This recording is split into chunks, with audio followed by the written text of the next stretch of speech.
The wind outside? Oh, it was biting cold, howling its way through the shadowy streets of New York, almost like it was warning people to stay inside. Daniel clutched his worn-out jacket tighter, wrapping it around his shoulders like a fragile shield. It was thin, far too thin for a night like this. But this wasn't new to him. It was just another endless night working the graveyard shift at Tony's diner. Now, Tony's wasn't some flashy, modern joint. It was a tiny, nostalgic slice of the past.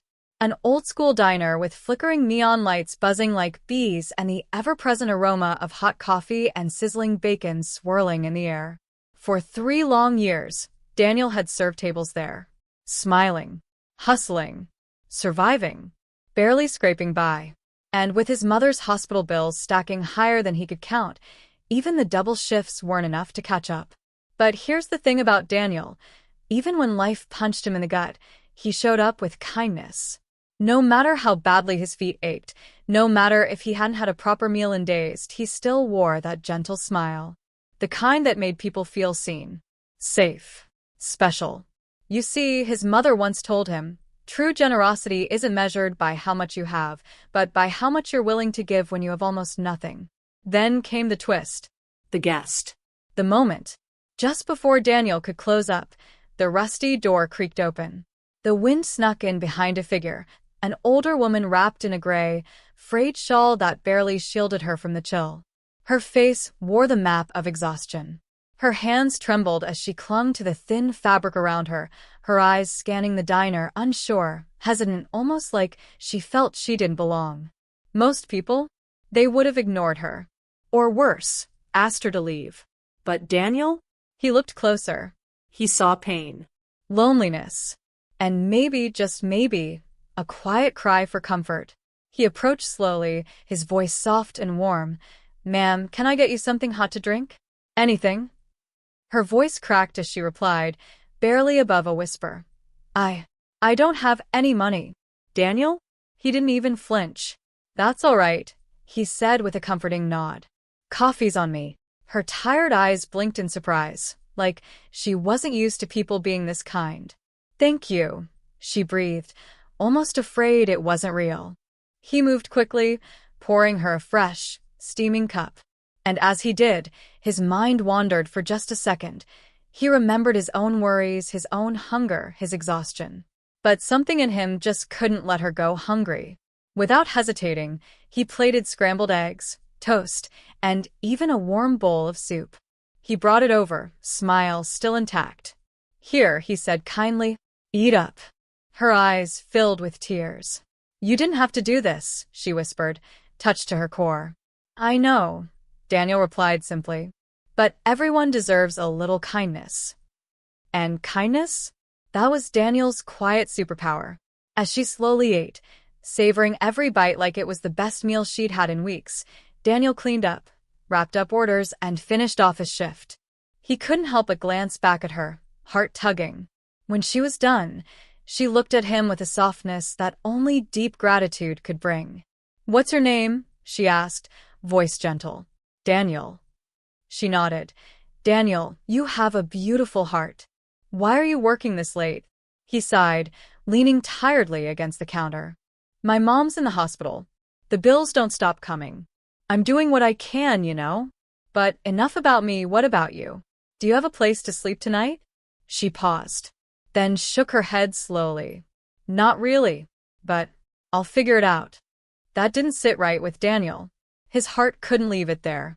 He reached into his pocket, fingers brushing against the only $20 bill he had left. Just one. He held it for a moment, then made a decision.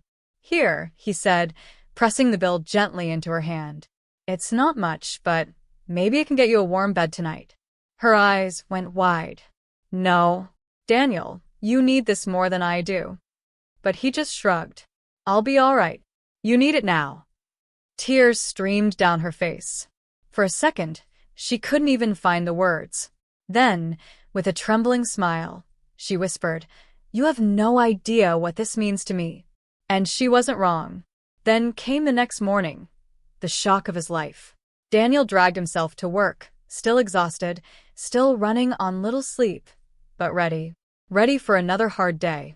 As he tied his apron and prepared to clock in, a sleek black car, luxury level, the kind you only see in movies, pulled up outside the diner. He blinked, confused. The driver stepped out and opened the door. And then, Daniel's jaw nearly hit the floor. Out stepped the woman from last night. But she looked like a completely different person. Gone was the shawl. Gone was the weariness. She wore a sharp, elegant coat, her hair perfectly styled, her steps graceful and confident. She carried herself like someone used to being in control. Daniel stammered, "Wait, what? What's happening?" She smiled, stepping forward. "Daniel," she said warmly, "my name is Eleanor Carter. I'm the CEO of Carter Enterprises." He nearly dropped the tray in his hand.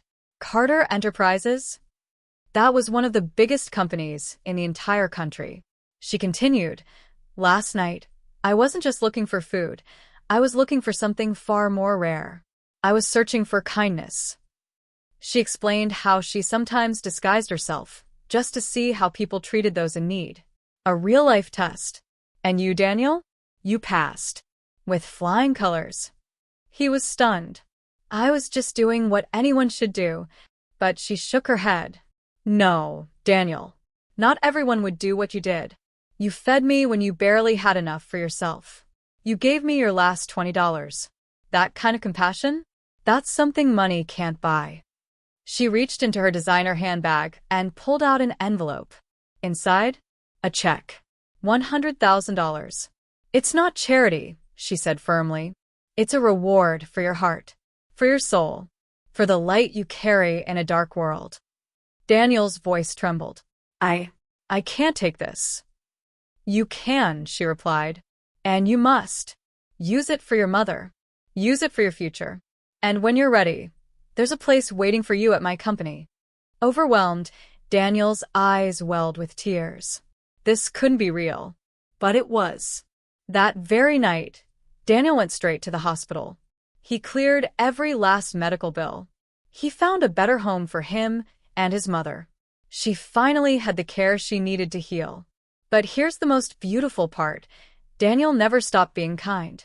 A few months later, he joined Carter Enterprises. Not just as an employee, but as someone who believed in the power of goodness, of generosity.